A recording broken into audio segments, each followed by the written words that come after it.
मैं हूं प्रियंका और आप सभी दर्शकों का एक बार फिर से बहुत बहुत स्वागत है हमारे खास कार्यक्रम भविष्य दर्पण में। दोस्तों, कहा जाता है कि जीवन में यदि आप सफलता को हासिल करना चाहते हैं तो उसके लिए कर्म करना बहुत आवश्यक होता है। लेकिन कर्म आपका तभी सार्थक होता है जब वो कर्म सही दिशा में किया जाए और आपको ये पता हो कि आप किस दिशा की ओर जाना चाहते हैं और उसके लिए क्या बातें आवश्यक हैं।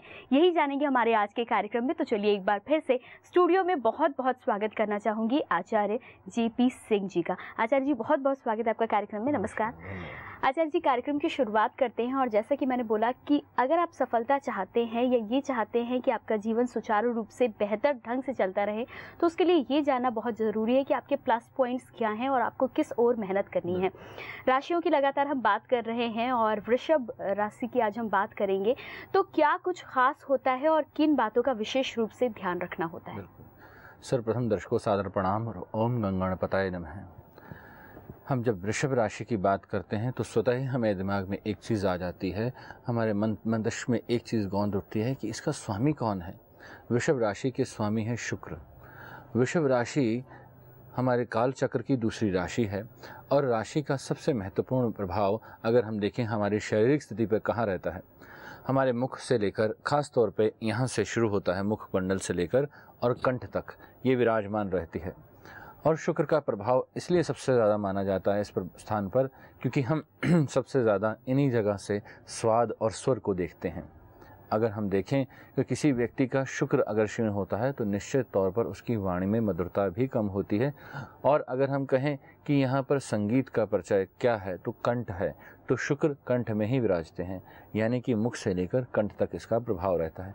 वृषभ राशि वाले जातकों का प्रभाव या स्वभाव हम देखें तो कैसा होगा। शरीर सौडोल होगा, बिल्कुल कटा हुआ शरीर, और ख़ास तौर पे यहाँ पर एक इनकी नेचर में देखें तो बहुत कर्मठ होते हैं, पर साथ में ही इन्हें एक चीज़ सबसे ज़्यादा जिसे कहे काल पुरुष का एक प्रभाव ऐसा है कि वृषभ राशि को बहुत अधिक मेहनत करनी पड़ती है। क्यों? इसका जो चिन्ह देखें है बैल है, तो वहीं वैसा ही जीवन व्यतीत होता है कि हर कार्य के लिए 2-2, 3-3 बार इनको प्रयास करना पड़ता है। और ऐसी स्थिति में वृषभ राशि वाले जातक कई बार ये सोच बैठते हैं कि हम भाग्यहीन हैं। बिल्कुल ऐसा नहीं है। यहाँ थोड़ा सा परिश्रम अधिक करना पड़ता है और उतना अधिक ही फल मिलता है। ये नहीं है कि बस उतना ही फल मिलेगा जितना उसके लिए प्रयास करना ज़रूरी था। जितना आपने प्रयास किया है उतना ही फल मिलेगा। साथ में वृषभ राशि वाले जातकों का एक छोटा सा स्वभाव भी ये है कि वो अपनी चीज़ों के लिए बड़े चिंतित रहते हैं। अपने स्वार्थ के लिए या कह लीजिए अपने मनोरथ के लिए वह बहुत चिंतित रहते हैं और उसकी सिद्धि के लिए वो कुछ भी कर गुजरने को तैयार हैं। तो इस तरह से इनकी जीविका और इनके स्वभाव को हमने समझा। वृषभ राशि में हमेशा एक सबसे महत्वपूर्ण बात देखी जाती है कि चंद्रमा जब भी इस राशि में विराजमान होते हैं तो वह स्वराशि या मूल त्रिकोण राशि या उच्च राशि कही जाती है। अब ऐसी स्थिति में ये कहा जाए कि शुक्र के साथ में चंद्रमा का मेल इतना सुंदर क्यों कहा, क्योंकि शुक्र भी जो हैं यहाँ संगीत के परिचय हैं या स्वाद के परिचय हैं। साथ में चंद्रमा एक शीतलता देते हैं, मन को ठहराव देते हैं, तो इसीलिए इतनी अधिक मित्रता मानी गई। अब ऐसी स्थिति में सबसे महत्वपूर्ण बात निकल कर आती है कि वृषभ जातक जो हैं खास तौर पे किस रंग को सबसे ज़्यादा चूज़ करें, तो यहाँ श्वेत रंग आता है और शुक्र का अंक देखें तो 6 अंक बनता है। और ऐसी स्थिति में अगर इनकी हम देखें कि इस राशि में और इस अंक से जुड़े हुए लोग कौन हैं, तो अगर आपके सम्मुख इनके नाम लूँ तो बिल्कुल आपको हैरानगी होगी कि ऐसे से महानुभूति इस राशि में पैदा हुए। पृथ्वीराज कपूर अगर आप देखें कितना बड़ा नाम है और उन्होंने उतना ही नाम रोशन किया उस स्थिति में क्योंकि शुक्र ने वहाँ पूर्ण फल दिया। वृषभ राशि थी उनकी। अगर यहाँ पर देखें और अगर नाम देखें तो बहुत सारे नाम जुड़ते हैं। महारानी विक्टोरिया अगर हम देखें तो वो भी वृषभ राशि की थी और उनका भी शुक्र स्वामी होकर लग्न में विराजमान था। तो ऐसी स्थिति में कितना प्रभावशाली होता है एक ग्रह और राशि का बली होना। तो अपनी पत्रिका के माध्यम से जब हम ये जान लेते हैं कि वह बली है या क्षीण है तो निश्चित तौर पर उनके उपाय भी हमें मिल जाते हैं और हमारे जीवन की आने वाली समस्याएं और जो मुश्किलें हैं वो हम आसान हो जाती हैं। अन्यथा हम भटकते रहते हैं, ढूंढते रहते हैं और उस भटकाव में अपनी मुश्किलें और बढ़ा लेते हैं। तो इसलिए सर्वप्रथम ये अनिवार्य हो जाता है कि हम अपनी पत्रिका का आकलन कर लें। सिर्फ इस राशि का स्वभाव जानकर अगर आपकी वृषभ राशि है तो ये आपकी समस्या का समाधान नहीं है। ये परिचय देता है कि हाँ आपके साथ ये सब चीज़ें हैं, पर इसमें सबसे महत्वपूर्ण चीज़ क्या आती है, वह यह आती है कि आपको इस राशि का अपने साथ संबंध जोड़ने के लिए अपनी पत्रिका का आकलन कराना अति आवश्यक है। जी बिल्कुल आचार्य जी, तो यहाँ पर हमने वृषभ राशि के बारे में कुछ चीज़ें तो जानी हैं और बहुत सारे प्रश्न अभी दिमाग में हैं, जैसे कि यदि करियर का चुनाव करें तो क्या चुनना चाहिए और विवाह के लिए किन बातों का ध्यान रखना चाहिए। अच्छा। लेकिन किशोर जी हमारे साथ राजस्थान से जुड़ चुके हैं, उनसे बात करेंगे। किशोर जी। हाँ मैडम, नमस्कार जी। जी बहुत बहुत स्वागत है आपका कार्यक्रम में। हाँ मैडम जी, किसके बारे में जानकारी चाहते हैं आप किशोर जी? सर, मेरे खुद के बारे में, मेरी सरकारी अध्यापक की नौकरी कब लगेगी? जी बिल्कुल, अपना डेट ऑफ बर्थ बताएं आप।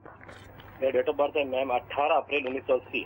18 अप्रैल 1980। समय बता दें आप। समय सुबह 11:30 बजे, वार था शुक्रवार। सुबह 11:30 बजे का समय है। और जन्म स्थान कहाँ का है आपका? जन्म स्थान मैम ब्यावर। जी, जन्म स्थान एक बार फिर से रिपीट कर दें आप। ब्यावर, ब्यावर BEAWAR। जी तो अपने देखिए, प्रभु इच्छा, यहाँ वृषभ राशि की पत्रिका हमारे सम्मुख परमात्मा ने रख दी पहले ही। यहाँ कर्क लगन की पत्रिका है, वृषभ राशि है और चंद्र शुक्र की युति है। अब चंद्र शुक्र की युति जब देखने को मिलती है तो निश्चित तौर पर हम ये कह देते हैं कि यहाँ पर एक व्यक्ति के स्वभाव में सुंदरता या परफेक्शन बहुत आ जाती है। वृषभ राशि की एक और नेचर है, वो है परफेक्शन। हर चीज़ को परफेक्ट चाहते हैं। ये परफेक्शन या परफेक्शननेस जो एक चीज़ है, ये व्यक्ति को ये देती है कि वो कभी भी उससे नीचे नहीं पसंद करता, वह ऊपर ही चाहता है हर चीज़ को। उसके मापदंड इतने कड़े होते हैं कि वहाँ थोड़ा सा तनाव भी खड़ा हो जाता है। अब किशोर जी की बात करें तो निश्चित तौर पर सरकारी नौकरी के यहाँ पूर्ण योग हैं और आपको जल्द ही मिलेगी ये नौकरी। कारण क्या है कि यहाँ पर अगर हम आपकी पत्रिका में दशा को देख लें तो बृहस्पति में शनि का अंतर चल रहा है और निश्चित तौर पर ये शनि आपको लाभ दे सकते हैं, पर अगर शनि बली हो तो। पर यहाँ थोड़ी सी एक समस्या ये हो गई है कि शनि मंगल की युति है द्वितीय भाव में और शनि बैठे हुए सिंह राशि में, अपनी शत्रु राशि में। तो ऐसी स्थिति में शनि आपको लाभ नहीं दे रहे। यहाँ धन का आगमन इसीलिए नहीं हो रहा या सरकारी नौकरी में बात इसलिए नहीं बन रही। अब 2014 तक ये दशा चलनी है तो क्या अब हाथ पे हाथ रख के बैठा जाए? नहीं। इस स्थिति में आपको शनि को बलि करना है। तो शनि को बलि करने के लिए सर्वप्रथम आपको 2 कार्य करने हैं। सबसे पहला कार्य आपको ये करना है कि शनि उपासना करनी है, शनि मंत्र का जाप करना है। ओम प्राम प्रीम प्रो शय शनिचराय, ओम शम शनिचराय नमः। नहीं तो इसका बीज मंत्र का जाप करें, ओम नीलांजम समाभासम रविपुत्रम। इस तरह करके ये मंत्र अगर आप सारे जाप करेंगे, कोई भी इनमें से एक मुख्य मंत्र ले लें और संध्या काल में रुद्राक्ष की माला पर इसका जाप करें, खास तौर पे शनिवार के दिन, तो निश्चित तौर पर ये शनि आपके बली होंगे। और शनि का दान भी जरूर करें। अब दान की वस्तु में खास तौर पे काले कपड़े में उड़द की दाल और एक लोहे का टुकड़ा जैसे कील वगैरह भी आप डाल सकते हैं। ये अगर आप दान करेंगे तो निश्चित तौर पर शनि बली होंगे। अब दूसरी बात यहाँ आती है कि हमें राशि स्वामी के साथ में जो इस वक्त दशा चल रही है उसको भी बलि करना है। तो केसर का तिलक नित्यपति करें, खास तौर पे बुधवार और शनिवार को छोड़कर, क्योंकि यहाँ पर सबसे महत्वपूर्ण बात आपको समझा दूं, शनि पीड़ित हैं तो बुध को और शनि को नहीं करना है। तो इन दोनों चीज़ों का ध्यान रखिए, केसर का तिलक करिए, निश्चित तौर पर आपको ये सफलता प्राप्त होगी ही होगी। मित्रों, जब भी सरकारी नौकरी में अड़चन आती है तो हम एक चीज़ भूल जाते हैं कि हमारी पत्रिका में कौन सी दशा चल रही है और क्या हमारी पत्रिका में सूर्य मंगल की स्थिति बहुत बली है या नहीं है। अगर सूर्य मंगल की स्थिति बली नहीं है तो राज सत्ता से लाभ मिलने में समस्या आएगी। और सामाजिक स्थिति में जो हम कहें जहाँ टेस्ट से इंटरेस्ट होने वाली है वहाँ शनि का बली होना जरूरी है, क्योंकि वहाँ मासस जुड़ जाता है। तो उस मासस कंडीशन में शनि का बली होना जरूरी है। और ये जब ग्रह खराब होंगे तो निश्चित तौर पर सरकारी नौकरी में अड़चन आएगी। तो इसी के लिए आपको एक छोटा सा समाधान भी दे देते हैं। उस समाधान के रूप में हमारा कार्य सिद्धि के लिए जो हमने सक्सेस ऑयल बनाया है, उस सक्सेस ऑयल का आप प्रयोग करके निश्चित तौर पर किसी भी कार्य के अभिष्ट कार्य की सिद्धि प्राप्त कर सकते हैं। मात्र 43 दिन तक दीपक जलाना है। ये ऑयल उन जड़ी बूटियों से अभिमंत्रित करके बनाए जाते हैं जिनसे आप अपने कार्य सिद्धि के लिए कोई भी मनोकामना आप पूर्ण कर सकते हैं। पर सबसे महत्वपूर्ण बात यहाँ पर आपकी निष्ठा श्रद्धा आवश्यक है। नहीं तो बिल्कुल ऐसे ही होता है कि हम परमात्मा से प्रार्थना करते रहते हैं, मांगते रहते हैं, पर ये भूल जाते हैं कि हम कर्म उसके अनुरूप नहीं कर रहे हैं। मुझे एक छोटी सी बात याद आ गई, बहुत पुरानी बात है। मेरे बेटे ने मुझे एक दिन एक बुला के कहा, पापा जल्दी आओ, देखिए पिताजी यहाँ पर एक चीज़ रखी है। उसका एक खिलौना छुपा के रखा गया था। मैंने कहा अच्छा हाँ ठीक है। और मैंने उसको जानबूझ के नहीं दिया था कि उसके पास ऑलरेडी उसके साथ का एक और था। हमने 2 खिलौने ला के रखे थे कि अगर ये टूट जाएगा तो उसको दूसरा दे देंगे। अब वो हमने छुपा के रखा हुआ था और हमें ही बता रहा है कि देखिए यहाँ पर एक और पड़ा हुआ है, आपने हमें ये नहीं दिया है। ऐसे ही कई बार मुझे हंसी आई उस बात पे। बात वहीं याद आ गई कि जब हम परमात्मा से कोई चीज़ मांग रहे होते हैं तो परमात्मा को तो पता है, क्योंकि वो हमारा पिता है, उसको तो पता है कि इसको कब कौन सी चीज़ कब देनी है। पर हम ऐसे सोचते हैं जैसे उसको पता नहीं है और हम उसको बता रहे हैं कि देखो ये वाली जॉब जो है ना, ये मुझे चाहिए, ये मुझे दिलवा दो। और वहाँ परमात्मा हम पे हंसता है कि मूर्ख, मुझे तो पता है तेरे लिए क्या बना के रखा है मैंने, तुझे कहाँ पहुँचाना है। वैसे ही जीवन में हम अपने साथ अगर इस चीज़ को उतार लें कि हम अपने कर्मों के ऊपर ध्यान दें और वो जो डिमांड्स हैं हमारी, वो स्वतः ही जान लेगा, क्योंकि वो अंतर्यामी है, जानी जान है। सिर्फ हम ग्रहों के माध्यम से भी वो कर्म ही सुधार रहे हैं। शनि अगर खराब है तो शनि के माध्यम से हम ये कहना चाहते हैं कि परमात्मा आपसे चाहता है कि आप सेवा करें, आप दान पुण्य करें। हम ये नहीं कह रहे कि ज्योतिष एक ऐसी चीज़ है जो परमात्मा से अलग है या हटके है या उससे ऊपर है, कि आप ये कर लेंगे तो कोई भी कार्य सिद्ध हो जाएगा। कार्य सिद्ध तभी होगा जब आप उसके अनुरूप अपना जीवन यापन करेंगे, और जीवन यापन वही है जो परमात्मा चाहता है। वो चाहता है धर्म पे चलें, निष्ठापूर्वक चलें, किसी का अहित ना करें, किसी को दुख ना पहुँचाएं, अपने कर्मों में शुद्धता रखें।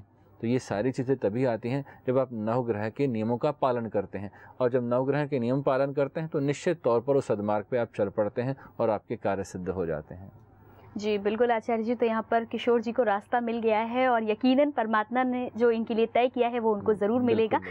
हम आगे बढ़ेंगे और हमारे साथ कॉलर भी जुड़े हुए हैं, लेकिन समय हमारे पास अभी इतना अधिक नहीं है, तो मैं आपसे चर्चा को आगे बढ़ाकर ये जानना चाहूँगी कि वृषभ राशि के लोगों के लिए अगर वो ये चाहें कि करियर का चुनाव किस क्षेत्र में करें तो उन्हें क्या चुनना चाहिए? क्या ये ज़रूरी है कि स्पेसिफिक जो राशि होती है उसके लिए करियर भी उसी तरह से चुना जाए?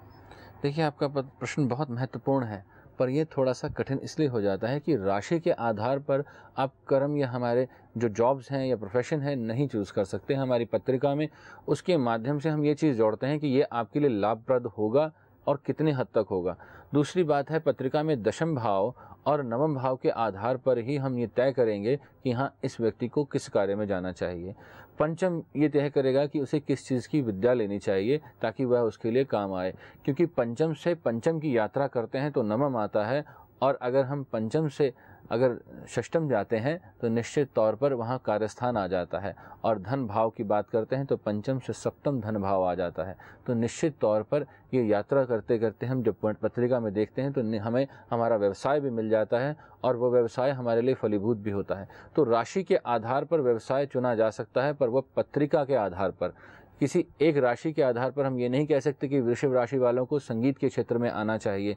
सारे वृषभ राशि वाले संगीत के क्षेत्र में नहीं आते, कई बैंकिंग सेक्टर्स में हैं, कई किसी इंडस्ट्री में है, कोई फैक्ट्री चला रहा है।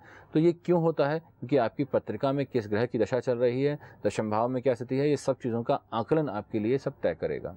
जी बिल्कुल आचार्य जी, तो आगे हम ज़रूर बढ़ेंगे, लेकिन फ़िलहाल रुकेंगे एक छोटे से अंतराल के लिए। यहाँ अपने दर्शकों से ज़रूर कहना चाहेंगे कि यदि आप भी चाहते हैं कि आपके कार्य सिद्ध हो तो आप भी कार्य सिद्धि ऑयल का भरपूर लाभ उठा सकते हैं, या फिर जीवन में किसी भी क्षेत्र में यदि आप सफलता चाहते हैं तो सक्सेस ऑयल का भी आप लाभ ले सकते हैं। अधिक जानकारी के लिए तमाम डिटेल्स लगातार आप अपने टीवी स्क्रीन पर देख सकते हैं। फ़िलहाल हम रुकेंगे एक छोटे से अंतराल के लिए, लेकिन आप देखते रहिएगा आपका अपना कार्यक्रम भविष्य दर्पण।